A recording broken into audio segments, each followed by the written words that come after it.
content d'être là. Est-ce que par applaudissement, on a des Français avec nous ce soir? Ah, la pauvre. Ça va? Bonsoir, comment tu t'appelles? Sandrine, oui. On n'a pas beaucoup de Sandrine au Québec. Non, l'affaire, c'est que d'après moi, je sais pas comment ça se passe à Québec, mais à Montréal, il y a beaucoup de Français en ce moment. Et d'après moi, ils ont un plan. Reconquérir le Québec, c'est ça le plan.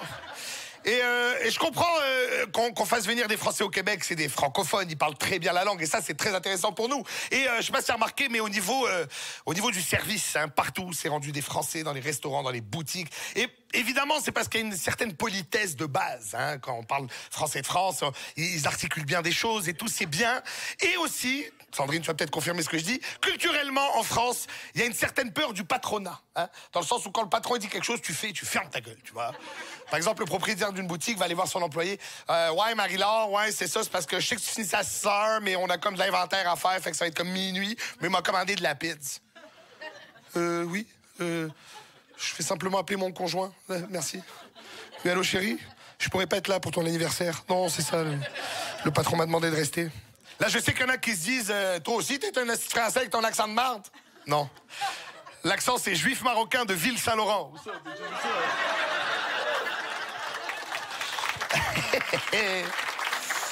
Mais bon, si on est honnête, ma mère est française, j'ai toute ma famille en France, mes tantes, mes cousins, tout le monde habite là. Et l'affaire avec les Français, c'est ils ont de la misère à évaluer le Québec, le Canada, l'Amérique du Nord en général.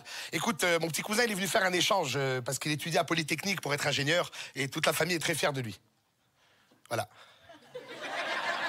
C'est ma mère qui me demande de dire ça, ok, va chez bon. Alors, quand il arrive, évidemment, je vais l'accueillir chez ma mère, tu vois. Alors, le petit cousin, bienvenue à Montréal et tout, il me fait, on va à Vancouver.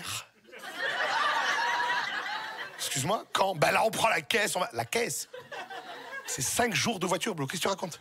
C'est 7 heures de vol. Oh, putain, carrément, mais alors du coup, c'est énorme le Canada, quoi. Ah ouais? Oh, la vache. Alors, on va à Niagara. Oh, ferme ta gueule, si je t'en ai, man. Je t'en ai, man. L'affaire au Québec, c'est qu'on est complexé vis-à-vis des Français, hein. On est persuadé qu'ils sont plus smart que nous. Premièrement, c'est pas vrai. Et deuxièmement, je sais d'où ça vient. C'est à cause de la télévision. Tu as déjà vu un documentaire animalier, TV5, mardi soir, 2h du matin, c'est extraordinaire. La truite mouchetée.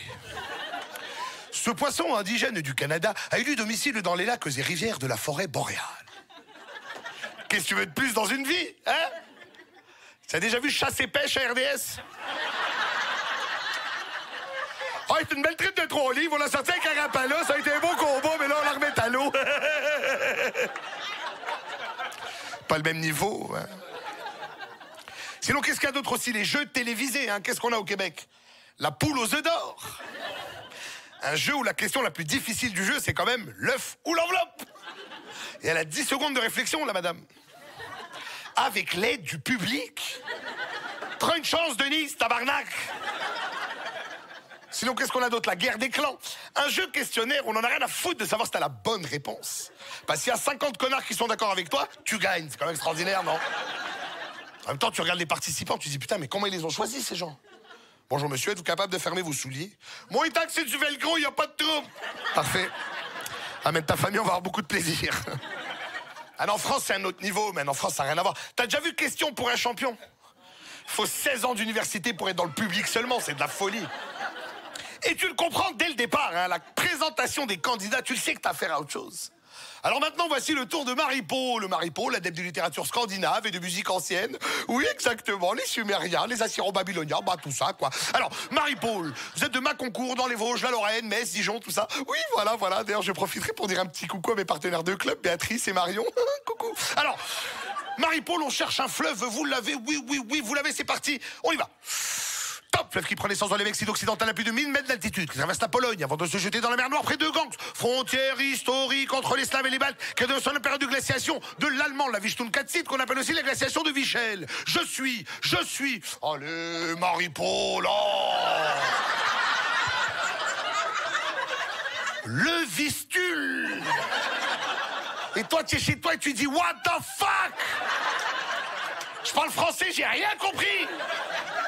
Il y a toujours Timothée qui fait le malin à côté. Oh, le Vistule, oui, je l'avais, oui. Ferme ta gueule, moi, t'avais rien, man, tais-toi. Mais bon, il y a beaucoup de francophones, hein, il y a beaucoup d'immigrants francophones qui viennent au Québec. Bon, les Français, évidemment. Mais je pense aussi aux Africains, surtout les Africains de l'Ouest. Pense à Boucar Diouf, encyclopédie sur 2 pattes, le mec, tu vois. Et moi, pendant des années, j'étais persuadé que les Africains parlaient si bien français parce qu'ils avaient un peu le complexe du colonisé, tu vois, vis-à-vis de la France, la Belgique, l'Europe en général. Bon, rien à voir, rien à voir. Mon copain Mamadou m'a expliqué, c'est tout bête, hein, que si les Africains parlaient si bien français, en fait, c'est pour draguer les femmes. Ouais. Ouais, il m'a dit comme ça, bon, écoute-moi bien, Yves, tu veux draguer des gonzesses, là, hein? Il faut bien présenter, tu comprends ou pas? Si tu arrives comme un sauvage, madame, si je vais te parler, elle va pas venir. Non. Non, elle va fuir, il faut se soigner. Ah, ma chère demoiselle. Depuis tout à l'heure, je vous observe un antilope qui gambade dans la brousse. Et tout ceci fait jaillir en moi des sentiments qui m'étaient autrefois inconnus. Nonobstant, le lion est en train de rugir, en train de dire, ah mais comment, il faut gruger la gazelle, tu comprends ou pas, hein? Tu comprends ou pas? Bon, à partir de là, la dame est chaude, hein? Elle veut faire des enfants là-bas même. Ok, si t'es blanc, n'essaie jamais cette technique, ok? Jamais. Ça va mal finir, man. Ça va finir avec la police. Ou pire encore, tu auras l'air d'un cave. Ouais, je te regarde depuis tantôt, toi, Chris. Beau chevreuil. Vous avez été extraordinaire, mon nom est Yves. Merci beaucoup, les amis.